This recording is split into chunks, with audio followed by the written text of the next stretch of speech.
बिस्मिल्लाहिर्रहमानिर्रहीम। अस्सलाम वालेकुम नाज़रीन, मैं हूँ फैयाज़ राजा और आप देख रहे हैं लाज न्यूज़। नाज़रीन, गुज़श्ता 70 बरसों में पाकिस्तान में जिस तबके का एहतसाब मुसलसल हो रहा है उसे कहते हैं सियासतदान।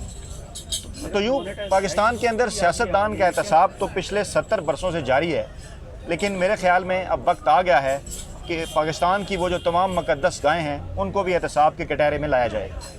मुक़द्दस गाहों से मेरी मुराद हरगिज़ वो तबका नहीं है जो आप समझ रहे हैं, बल्कि इन 3 जीम के अंदर वो जो बाकी 2 जीम है वो भी शामिल करने चाहिए, यानी जज, जर्नैल और जर्नलिस्ट।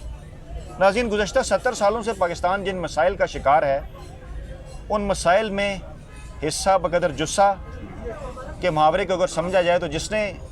ये जो तीनों तबके हैं इन्होंने बराबरी का हिस्सा डाला है सियासतदानों के साथ साथ। और पाकिस्तान आज जिस किस्म के मसाइल का शिकार है इसमें सियासतदानों के साथ साथ जजेस, जर्नैल और मीडिया का भी जो है वो खासा किरदार रहा है। नाज़रीन, हमारे यहाँ आजकल मीडिया के अंदर जो स्टोरी सबसे ज़्यादा गर्दिश में है, ख़ास तौर पे सोशल मीडिया में, और जिसके ऊपर बात की जा रही है वो है बाजको कंपनी के हवाले से और जनरल आसिम सलीम बाजवा के असासाजात के हवाले से। इस हवाले से हमारे जो कुछ सीनियर दोस्त, सीनियर सहाफ़ी हैं, उनकी जानिब से कुछ चीज़ें जो हैं वो सामने आई, कुछ एतराज़ात जो है हमारे इलेक्ट्रॉनिक मीडिया और प्रिंट मीडिया के ऊपर जो है वो सामने आए। तो मैं ये समझता हूँ कि मैं अपने देखने वालों को, अपने नाज़रीन को कुछ चीज़ें ऐसी जो हैं वो शेयर करूँ जो कि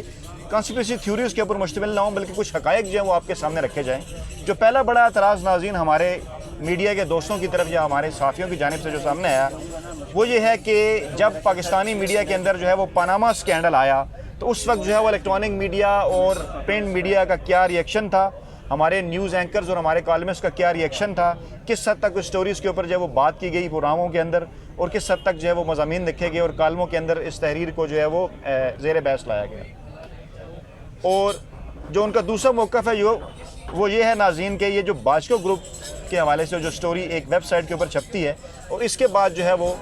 क्या रिएक्शन पाकिस्तानी मीडिया की जानिब से सामने आता है। नाज़रीन, इसमें कुछ चीज़ें बड़ी इंपॉर्टेंट हैं और कुछ चीज़ें बड़ी समझने की हैं। जो सबसे पहला और बुनियादी फ़र्क है वो ये है, इस बात से कत नज़र कि वो स्टोरी एक सियासतदान के मुतालिक थी और ये स्टोरी जो है वो एक जर्नैल के मुतालिक है। इस पर आगे जाके बात करेंगे। पहला और बुनियादी जो फ़र्क है वो ये है कि पनामा स्कैंडल जो है वो एक इंटरनेशनल स्कूप था, एक इंटरनेशनल ख़बर थी। दुनिया के बेशुमार इदारों ने, दुनिया के बेशुमार सियासी रहनुमाओं, बेशुमार जो उनके एग्जेक्टिव्स थे उनके मुतालिक जो है वो ख़बर दी और पाकिस्तान के अंदर भी ये ख़बर जो है वो पाकिस्तान के एक बड़े मीडिया ग्रुप के अंदर जो है वो छपी और उसके बाद फिर उसके ऊपर एक डिबेट का आगाज़ हुआ। जबकि दूसरी तरफ जो ख़बर आज हमारे सोशल मीडिया के अंदर सबसे ज़्यादा वायरल है और जिसके ऊपर हमारे साफ़ी आज़ाद बात कर रहे हैं वो है बाजको ग्रुप का स्कैंडल जनरल आसिम सलीम बाजवा के हवाले से। तो ये ख़बर नाज़रीन एक वेबसाइट के ऊपर छपती है। ये खबर सिर्फ पाकिस्तान की हद तक है, ये कोई इंटरनेशनल स्कोप नहीं था। एक पाकिस्तानी जर्नैल के मुतालिक जो है वो उसके ऊपर उसके असासाजात के हवाले से जो है वो सवाल उठाया गया। तो पहला बुनियादी फ़र्क तो नाज़रीन इसके अंदर ये है। दूसरा फ़र्क क्या है? दूसरा फ़र्क ये है कि वो ख़बर पाकिस्तानी मीडिया के अंदर क्यों ज़्यादा डिस्कस हुई, क्यों उसके ऊपर प्रोग्राम किए गए। तो नाज़रीन, उसकी वजह यह थी कि उस खबर के आने के बाद पाकिस्तान के अंदर जो सियासी जमातें थीं, ख़ासकर जो अपोजिशन जमातें थीं, यानी कि पाकिस्तान तहरीक इंसाफ, पनामा स्कैंडल आने के बाद जो है वो पाकिस्तान तहरीक इंसाफ ने उस खबर के ऊपर जो है वो बेशुमार प्रेस कॉन्फ्रेंस की। पाकिस्तान तहरीक इंसाफ के जो चेयरमैन इमरान खान, उन्होंने पूरे मुल्क के अंदर एक तहरीक चलाई। और आपको याद होगा कि एक दिन अगर लाहौर में जलसा होता था तो उससे अगले दिन जो है वो कराची में जलसा होता था और एक बहुत बड़ी एक तहरीक थी जिसको जो है वो उन्होंने उसकी शुरुआत की और उसको पूरे मुल्क में फैलाया। और फिर कहीं जाके जो है वो उसके ऊपर ना सिर्फ टीवी प्रोग्राम्स के ऊपर भी बातें होना शुरू हुई, बल्कि उसके ऊपर जो है वो सुप्रीम कोर्ट में वो केस जो है वो ज़ेर समाअत आया। अब दूसरी जानिब अगर बात की जाए तो पहला सवाल तो ये पैदा होता है उन तमाम तर चीज़ों को छोड़ के कि मीडिया इस खबर के ऊपर क्यों, मीडिया का ब्लैकआउट है, टीवी चैनल्स के प्रोग्रामों में इसके ऊपर क्यों बात नहीं की जा रही, अखबारात के अंदर ये खबर क्यों नहीं आ रही। तो पहला सवाल जो है वो सहाफ़त की बजाय सियासत पर उठता है। अगरचे आज कुछ इसका आगाज़ हुआ है, कुछ दबे अल्फाज में बाद सियासी जमातों की जानिब से उनके जो ट्विटर अकाउंट्स खामोश थे वो आज बोलना शुरू हुए हैं और गाहे बगाहे कुछ किस्म की खबरें सामने आई हैं कि नीम दिली से बाद लोगों ने जो है वो इस बात का इजहार किया है और ये कहा है कि इस मामले की तहकीक होनी चाहिए। लेकिन ज़रा याद करें कि पनामा स्कैंडल आने के बाद क्या इमरान खान हर आए दिन रोज़ाना बैठ के प्रेस कॉन्फ्रेंस नहीं करते थे? क्या जो है वो उनका ट्विटर एकदम से हरकत में नहीं आ गया था? क्या रोज़ाना सियासी जमातों के इज्तिमात के अंदर इसके ऊपर बात नहीं होती थी? तो आज ये जो जनरल आसिम सलीम बाजवा के एहसासात के हवाले से बात हुई है, इसके ऊपर क्या किसी सियासी रहनुमा ने कोई प्रेस कॉन्फ्रेंस की है इस्लामाबाद में? हाँ, ये आज सुनने में आया कि शायद पीपल्स पार्टी के किसी रहनुमा ने किसी दूर दराज इलाके में किसी छोटी मोटी प्रेस कॉन्फ्रेंस में खिताब करते हुए ये कहा कि जी बिल्कुल इस मामले के ऊपर तहकीकात होनी चाहिए। तो सवाल तो नाज़रीन ये बनता है, मीडिया के ऊपर, प्रिंट मीडिया या इलेक्ट्रॉनिक मीडिया के ऊपर सवाल करने से पहले सियासी जमातों के ऊपर, जो आज इस मुल्क की अपोजिशन जमातें हैं,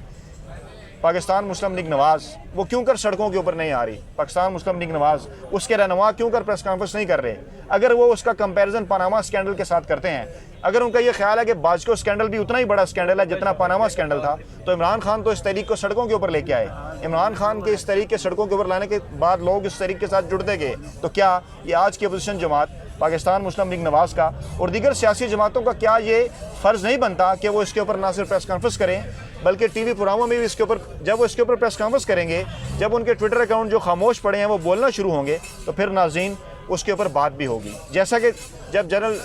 साबिक जनरल आसिम सलीम बाजवा का जब ट्विटर अकाउंट खामोश नहीं रहा, उनकी जानिब से जब तरदीद सामने आई, तो यकीनन फिर इंटरनेशनल इदारों ने भी उस खबर को रिपोर्ट किया, चाहे उनका रिपोर्ट करने का अपना अंदाज था, चाहे उन्होंने तरदीद से स्टार्ट किया, लेकिन किसी हद तक ये खबर जो है वो लोगों के सामने आई। तो नाज़रीन, बुनियादी तौर पे मैं आपको ये बताना चाह रहा हूँ कि ये दोनों जो स्कैंडल हैं, पनामा स्कैंडल और बाजको स्कैंडल, इन दोनों का अगर कंपैरेटिव एनालिसिस किया जाए तो सबसे जो बुनियादी फ़र्क है वो ये है कि एक स्कैंडल पाकिस्तान के सबसे बड़े